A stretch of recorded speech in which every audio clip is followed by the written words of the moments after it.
Assalamualaikum warahmatullahi wabarakatuh. Welcome back to my channel Jamal Official Vlog.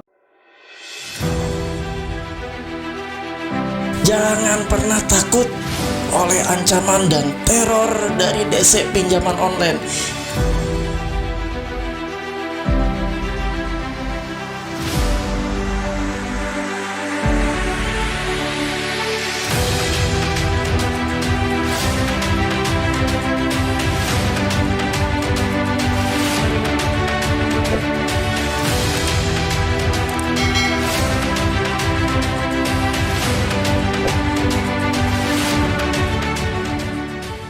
Alhamdulillah teman-teman, bersua kembali dengan Bengkel Hukum Mr. Jamal yang tetap setia menemani kalian dengan informasi-informasi terupdate tentang dunia pinjol dan dunia hukum yang berkaitan dengan pinjol. Insya Allah saya tetap semangat membersamai kalian, saya tetap diberikan kesehatan insya Allah ya. Makanya doakan saya untuk tetap sehat, tetap bugar, agar selalu memberikan informasi yang terbaik buat kalian semua yang saat ini sedang mengalami gagal bayar atau mengalami hal-hal di bidang penagihan atau ditagih pinjaman online. Teman-teman, kali ini saya akan membawakan salah satu topik yang saat ini lagi gencar-gencarnya diterima oleh beberapa nasabah pinjol. Apa itu teman-teman?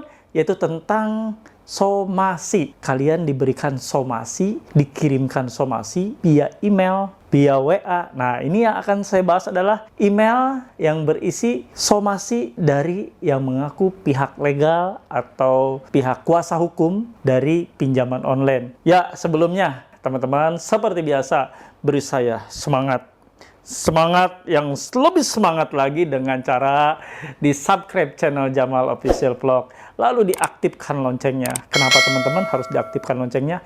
Agar mendapatkan notifikasi setiap video-video terbaru yang saya upload setiap harinya. Teman-teman nanti tidak akan ketinggalan kalau menekan lonceng ya. Dan yang merasa bahwa video-video saya bermanfaat, video-video saya memberikan edukasi, memberikan informasi, silahkan di-share ke berbagai media sosialmu. Insya Allah ini akan menjangkau teman-teman lainnya yang belum mengetahui tentang informasi atau video ini. Dan insya Allah akan menjadi pahala jariah. Amin. Allahumma amin. Oke teman-teman semua, check it out. Halo teman-teman semua, jangan lupa untuk subscribe channel YouTube Jamal Official Vlog, lalu aktifkan loncengnya untuk mendapatkan notifikasi video-video terbaru. Terima kasih. Nah, hari ini masih saya dapati teman-teman, bukan hanya 1, 2 orang, 3 orang, bahkan bisa ribuan orang masih ketakutan ketika kalian dikirimi sebuah kalimat somasi. Baik itu somasi 1, ada yang bilang somasi 2, ada yang bilang somasi 3, terserah. Yang saya bahas ini adalah kalimat somasi ya yang dikirimkan melalui WA atau melalui email. Nah, ini yang akan saya berikan contoh adalah somasi yang diterima oleh nasabah pinjol lewat email. Nah, ini akan saya bacakan seperti biasa. Tampil di sini ya. Saya akan bacakan langsung, tidak membuang waktu. Ini dari RPS Law and Partners TPB. Di atasnya surat panggilan somasi 1 ya, kepada yang terhormat Bapak Ibu nasabah Kredipo. Melalui surat ini kami informasikan Bapak Ibu untuk segera menghadiri panggilan berita acara somasi kami pada berita acara. Hari tanggal Jumat 25 Maret 2022 pukul 9 sampai dengan selesai, tempat PT Finance Indonesia Operation Office, Rukan Permata Senayan, E53, Jalan Tentara Pelajar, Kebayoran Lama, Jakarta Selatan 12210, PIC, ya, PIC, Bapak Rudi Sihotang 0877275 83451. Ya, ini saya bacakan dulu ya, nanti saya koreksi dan saya review ya.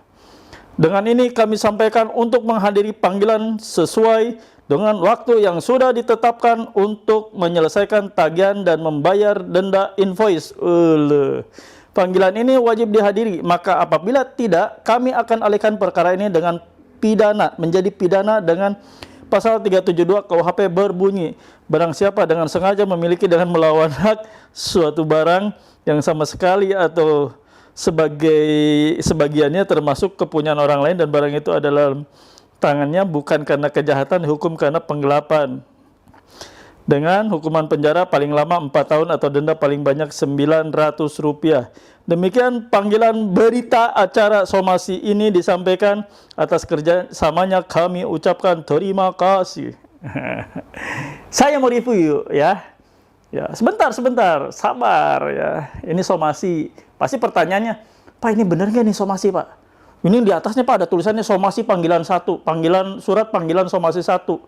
Wah ini ada tulisannya Pak, pada yang terhormat ya. Nah ini saya akan review ya. Sebentar, saya akan review. Nah. Di sini saya mau kasih tahu ke kalian semua, somasi yang semestinya diberikan ke nasabah itu seperti apa. Nah, ini ya, saya akan review yang tadi yang saya tampilkan. Nih, saya tampilkan lagi ya. Ini, kepada yang terhormat Bapak Ibu nasabah Kredipo, sudah salah di sini. Somasi tidak berbunyi demikian. Somasi itu benar-benar panggilan atau teguran ya, berupa teguran hukum kepada seseorang dengan mencantumkan nama jelas, alamat yang jelas. Nah, ini sudah jelas kepada yang terhormat Bapak Ibu nasabah kredit. Namanya siapa? Nasabahnya yang disomasi. Namanya siapa? Nggak ada. Hanya Bapak Ibu nasabah Kredipo. Tidak jelas tertuju ke siapa nasabah Krediponya. Tertuju ke siapa? Sudah cukup di sini Anda stop, nggak usah diteruskan lagi. Sudah cukup Anda baca seperti ini, udah nggak usah baca lagi ke bawahnya. Toh ini bukan untuk Anda. Kecuali misalnya Anda bernama Siti Aminah, Siti Aisyah, Siti Markonah. Nah, beralamat di Jalan Teluk Bango, nomor 13, RT sekian, RW sekian, kelurahan apa, kecamatan apa, kabupaten apa, kode pos berapa. Nah, itu baru namanya somasi untuk Anda. Bila memang benar Anda bernama itu dan beralamat di tempat itu. Ini kepada yang terhormat Bapak Ibu nasabah Kredipo, stop, nggak usah dibaca lagi, berarti itu bukan untuk Anda. Nah, Anda nggak usah risau kalau mendapati hal seperti ini, udah diam aja, stop. Kalau perlu di-delete ya emailnya atau WA-nya, udah nggak usah digubris, toh bukan untuk Anda. Nah, ini hanya sekedar edukasi saja, saya mau baca ya, saya mau bacakan. Melalui surat ini kami Bapak Ibu untuk segera menghadiri panggilan berita acara somasi. Apaan? Panggilan berita acara, apa sih itu yang namanya berita acara? Mereka pun tidak paham berita acara itu apa gitu kan. Berita acara itu apa? Nih ya, saya sebutkan. Berita acara itu adalah bukti legal yang berisi pengesahan dan pernyataan dalam suatu acara, peristiwa, serah terima, insiden, transaksi, atau jual beli. Berita acara biasanya difungsikan sebagai bukti legal atas suatu kejadian tertentu. Nah, berita acara itu bisa berita acara rapat, berita acara serah terima, berita acara kejadian, berita acara kesepakatan, maupun berita acara pemeriksaan seperti yang dilakukan oleh kepolisian dengan BAP. Berita acara pemeriksaan. Paham sampai sini? Sampai sini saja sudah saya kupas. Anda harusnya sudah ngerti, sudah paham, dan tidak lagi takut. Saya baca lagi selanjutnya. Ya, nih, hari tanggal Jumat 25 Maret, oke. Dengan ini kami sampaikan untuk menghadiri panggilan sesuai dengan waktu yang sudah ditetapkan untuk penyelesaian tagihan dan membayar denda invoice. Tagihannya berapa? Dendanya berapa? Harus ada nominalnya. Apa yang harus dibayarkan? Tagihannya sudah nggak jelas, nominalnya berapa juga nggak ada, ngawang-ngawang. Makanya kenapa tadi saya bilang, jangan diteruskan. Ya, tapi ini saya hanya mengedukasi kalian, biar kalian itu paham, biar kalian tidak dibohongi oleh orang-orang yang mengaku dari legal, orang-orang yang mengaku dari kuasa hukum. Kalian nggak usah dibohongi dan kalian jangan pernah mau dibohongi. Ya, saya teruskan. Untuk menyelesaikan tagihan denda invoice, panggilan ini wajib dihadiri. Siapa bilang wajib dihadiri? Emangnya ini panggilan sidang pengadilan? Kalau panggilan sidang pengadilan, pasti wajib. Panggilan pemeriksaan dari kepolisian wajib dihadiri karena ada undang-undangnya. Ya, Anda bisa dijemput paksa kalau Anda dipanggil, polisi tidak datang. Tapi ini dipanggil oleh orang-orang seperti ngapain? Dan panggilan ini wajib dihadiri, maka bila tidak, kami akan alihkan perkara ini menjadi pidana dengan pasal 372 KUHP. Gitu kan? Pasal 372 KUHP untuk menjerat Anda. Tidak ada. Nggak ada. Anda apanya yang digelapkan oleh Anda? Apa yang digelapkan? Ini kategorinya bukan penggelapan. Ini kategorinya diduga wan prestasi, diduga tidak menyelesaikan prestasi atau kewajiban Anda membayar utang. bukan menjadi perkara pidana penggelapan. Salah besar. Sekali lagi, Anda jangan mau dikadali, Anda jangan mau dibohongi oleh orang-orang yang mengaku legal seperti ini, menakut-nakuti seperti ini. Kalaupun mereka mau melaksanakan hal seperti ini, silakan laporkan kepada Kepolisian Republik Indonesia. Di sana ada SPK. Mereka bisa lapor. Tapi apa? Polisi silakan lapor aja ya, tapi polisi tidak mungkin juga untuk menerima hal-hal semacam ini, perkara-perkara seperti ini. Ngapain juga polisi menerima perkara yang tidak jelas, yang jelas-jelas ini adalah urusan utang piutang, urusan perdata, lalu mereka menakut-nakuti Anda dengan bunyi-bunyian pasal 372, 374, penggelapan dalam jabatan. Apanya yang digelapkan? Anda bukan karyawan gitu kan dalam suatu perusahaan, dijerat dengan pasal atau ditakut-takuti dengan pasal 374 penggelapan dalam jabatan. Apaan? Ya. Nah, bla bla bla bla dihukum karena penggelapan dengan hukuman penjara paling lama. Lagi lah, udah capek. Demikian panggilan berita acara somasi ini disampaikan. Atas kerjasamanya kami ucapkan terima kasih ya. Panggilan berita acara somasi ya. Dari sini bisa ditarik kesimpulan bahwa mereka hanya menakut-nakuti Anda, mereka hanya membuat Anda ketar-ketir ketakutan, apalagi Anda orang awam yang tidak. Makanya kenapa saya kasih episode ini khusus spesial video ini untuk Anda, agar Anda bisa mengerti apa itu sebenarnya somasi. Ya, teman-teman semua, sudah tercerahkan kan? Anda sudah mempunyai gambaran, Anda sudah mempunyai ilmu dari nonton video ini. Makanya kenapa saya bilang, jangan pernah Anda lewatkan setiap video-video yang saya upload, setiap video-video yang saya tayangkan. Insya Allah, semuanya memberikan ilmu yang bermanfaat. Insya Allah, semuanya memberikan edukasi buat kalian, apalagi yang awam tentang dunia perpinjolan, apalagi yang kalian yang sudah ditakut-takuti dengan kalimat-kalimat atau bahasa-bahasa hukum yang membuat kalian ngeri ya.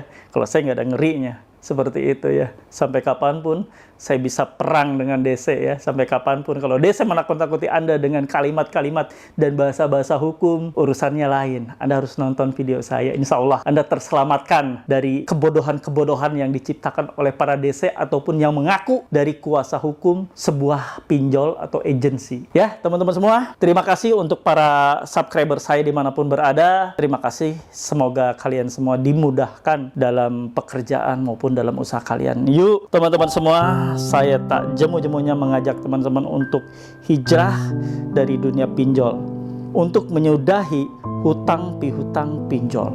Ingat, tidak akan pernah kalian bisa selesai. Hutang pinjol itu panjang teman-teman. Hutang pinjol tidak memiliki ketentuan yang sesuai dengan yang dianjurkan oleh pemerintah. Bunganya kita tidak pernah tahu kapan bisa berhenti. Dendanya kita tidak tahu kapan bisa berhenti. Anda bekerja siang malam hanya untuk menutupi hutang pinjol, tapi Anda tidak pernah menyelesaikannya kan? Tidak selesai. Apalagi Anda yang melakukan gali lubang, tutup lubang. Stop. Ini adalah murkanya Allah untuk kalian, karena kalian tidak pernah mau mendengar apa perintah Allah. Ingat, mulai hari ini, mulai detik ini, sadarilah pinjol membawa mudarat. Pinjol tidak akan pernah membawa manfaat. Pinjol akan menghantui Anda. Pinjol akan merusak kehidupan Anda. Pinjol akan meretakkan hubungan keharmonisan Anda dengan orang tua, dengan suami, dengan istri, dengan anak, dengan sahabat, dengan family lainnya. Anda akan hancur teman-teman. Kenapa dibilang hancur? Coba lihat betapa sekarang Anda tersiksa ketika DC-DC ini menelpon di luar kondar. Ketika DC-DC ini menelpon ke semua kontak darurat, kontak emergency call. Apa yang Anda pikirkan? Anda pasti pusing, Anda pasti stres. Anda juga sedih. Kenapa ini bisa terjadi? Itu tadi. Karena Anda tidak pernah mau mentaati perintah Allah untuk menghindari riba pinjol. Segera tobat, segera berhenti.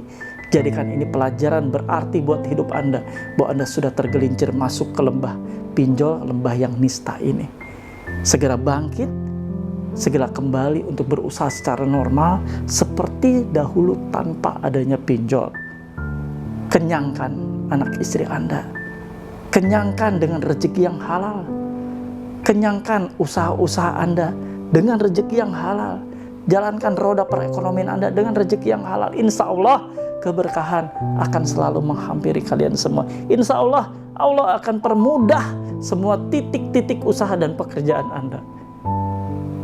Bertobatlah teman-teman semua. Pintu masih terbuka. Allah Maha Pengasih, Allah Maha Penyayang. Wabillahi taufiq wal hidayah. Wassalamualaikum warahmatullahi wabarakatuh. Allahu Akbar.